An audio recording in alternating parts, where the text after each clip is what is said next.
Ayodhya, questions are now being raised over donations at another major pilgrimage site. And this time we're talking about Badrinath Dham. The Badrinath Kedarnath Temple Committee has ordered an inquiry into allegations of financial irregularities involving temple offerings, offer claims. After claims surfaced on social media, explanations have been sought from the employees concerned, and authorities say that strict action will follow if any misconduct is established. But why is it happening in the first place? That's the big question. And the temple committee, however, has urged devotees not to jump to conclusions, saying the available CCTV footage is not clear enough to establish the facts. An internal inquiry committee will now examine the evidence and submit its report. And within the case coming to light, within days of it coming to light, now an inquiry has been ordered. And with this issue being linked to the faith of millions of devotees, the investigation is expected to determine whether the allegations have any basis and whether existing systems for handling temple donations need stronger oversight. We have Rahul Ishwar, social activist, joining us live on this broadcast. Very good evening, Mr. Rahul Ishwar. After Ayodhya, now we have seen another temple where sacred offerings by devotees, several of them specially able, traveling a long distance from their homes to the temples, offering, making offerings to God, and that is being stolen. How do you look at this? This is really, unpardonable.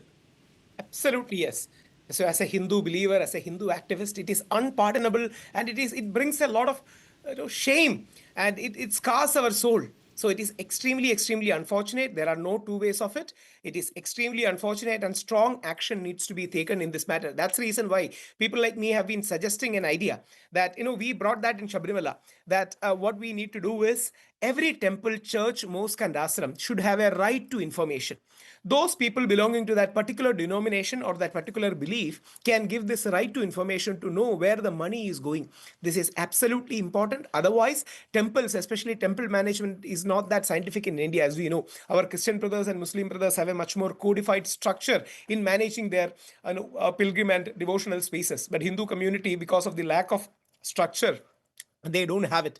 So it is absolutely important and perennial that we need to have some kind of important mechanism, and it's pertinent to have such kind of temple mechanism along with accountability. And just like in Kerala, where Sabrimala haste has been discovered by High Court, every temple should have some kind of a monitoring by courts, because that will invoke some sense of a responsibility and fear in others. And courts are the most credible organizations in India, along with Indian Army. So I hope such kind of a court monitored probe and court overview of such things should be there. Then only we will be able to understand what's going. But Rahul, what happens, when this kind of incident happens in the other communities? Is it just a regular probe? Two or three things. One, our Christian Muslim brothers, two other major minority communities in India, they are a bit more structured and organized. As you know, they have a Sunday gathering, they have a Friday gathering, they have their own spiritual set of rules, they have hierarchies. Hindu community is not having a very vertical kind of a hierarchy. It's very horizontal, it's very destructured in that sense. So whether it is temple, church, mosque or ashram, there is no excuse for theft, because it's a criminal activity. But when a criminal activity happens in a spiritual place, we need to have some structural reformations so that these things don't happen again. This is different from happening in a bank. Of course, both are theft, but theft in a temple hurts the sentiments of millions of devotees who, with great respect, go there. For example, I have gone to Ramajanmabhoomi Prana Pratishtha. On that day itself, I went to the Babri Masjid space, which is allotted to our Muslim brothers. I gave a small contribution to both spaces because we believe in that kind of pluralistic framework. But it is painful to know that even our donations were taken away from Ram Mandir. So it's a painful stuff. We need to have some structures and guidelines so that these things don't happen again. Rahul, when devotees donate in the name of God, don't you think that the temple authorities should probably show us where every rupee goes, the journey of every single rupee? Absolutely. 101% I agree with you. That's the reason why, in order to have a structure, we need to have something like right to information. Otherwise, these people won't account these things. For example, many temples get gold and all. They simply stack up somewhere. But rather than doing that, there should be an accountability. There should be measuring of that gold. All these things should happen. Back in 2019, Sabrimala gold theft happened. We could understand that in 2025 because court had documents. Upon that documents, for example, entire Sabrimala roof and all, it is covered by by 30 kilogram of gold. So 30 kilogram of gold is huge, but from the Dwarapalaga idols, nearly 4 to 4.5 kilogram gold is the claim that went missing. So we need to have some kind of documentation. Otherwise, everything is left for God. See, please remember, God, these all belong to God, but God is not an accountant. We have to do that accountant job for God. So the DT, and one more thing, according to even Indian law, DT is a perpetual minor. DT has a right to have bank accounts. DT is a legal entity. But DT, as we know, DT cannot directly intervene in these things. It is up to us devotees who to take care of these things in the most proper manner. Rahul, let's talk about accountability now, because let me tell you what the Temple Trust has said. Quote unquote, they've said, don't speculate, faith is involved. But this is becoming a very, very convenient shield against seeking accountability. Oh, don't ask about anything because faith is involved. Don't ask about who robbed it because faith is involved. This is becoming very templated, very convenient. That shouldn't happen. See, faith cannot be a defense to theft. Spirituality cannot be a defense to robbery. What happens is something each of us, we all Hindus, should hang our head in shame. That's the reason why I believe a person like Modi ji, PM Modi ji, will directly take cognizance of the situation and maybe towards the end of the probe issue some kind of statement. Yogi ji has already done that. The point is not in confrontation. See, nobody else looted this money. No minorities took away this money. No Muslim brother or Christian brother or atheist brother took this money. It is we who believers and some of us who are robbery minded or dacoity minded took this money, and we should have that introspection. Our Hindu community should have an introspection regarding what happened, what is extremely painful. See, Ramlalla, it is after Supreme Court fight, unfortunate 1992 incidents of the Babri Masjid demolition, the riots that followed, thousands of people died in those riots. In effect, so many socio-political change happened. But when we pray to Ram, we should remember that he is Mahatma Gandhi's Ram. He is Gandhiji's Ram, means he is a very truthful Ram. He is very disciplined. He is very truthful. He is very honest. And that's the reason why we keep on saying Gandhiji's Ram is the real Ram.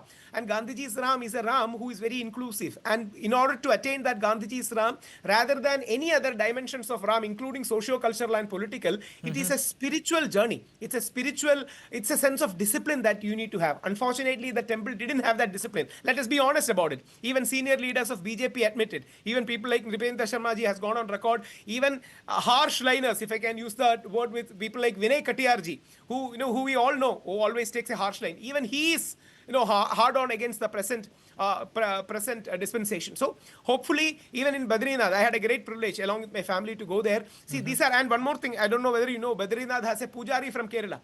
Badrinath has an ancient connection. Adi Shankaracharya took one of my community members called the Nambudiris. That means basically Brahmins from Kerala. There nearly 1,200 years ago. So these are all interconnected. So it pains us, it shames us in front of ourselves and others. And I hope some stringent and strict measures will be taken by them. On one hand, Rahul, it's so unfortunate that devotees are asked to keep faith believe in God, and on the other hand, they also need to have blind belief in these committees that have been appointed to take care of the donations. But do you believe in CCTV monitored, counting or escorting of these donations? To be honest, yes. To be honest, in Sabrimala, there was a very wrong practice which was changed later. All the people who are counted are to be made naked. They cannot even wear any dress on their body. For the counting. See, these things are inhuman. We understand the need for accountability. That's the reason why proper CCTVs should be there. Multiple CCTVs from every angle should be there. Please remember, India is perhaps one great nation who never thought that science and technology are against spirituality. We have always embraced science and technology. Unlike in the West, where they had clash with science and spirituality or science and religion, we always embrace technology. So CCTVs, more monitoring, all the scientific aspects, we need to embrace it, because spirituality is different, scientific other thing is different. Not the CCTVs and cameras should not be inside the Garbhagriha or somewhere, but somewhere where the counting happens. So yes, more CCTVs, more technology, and these things should be incorporated. And no Hindu devotee will be against it. We will be only for it. But in Garbhagriha, in the Sanctum Sanctorum, there are some rituals and religious reasons why the camera should not be kept. All the other places can have camera. Right, Rahul, thank you for joining me with your valuable insights. And two different temples, two biggest temples in India, viewers, they have been targeted, and all those who have perpetrated these two crimes must be punished, and that's the demand of the larger community.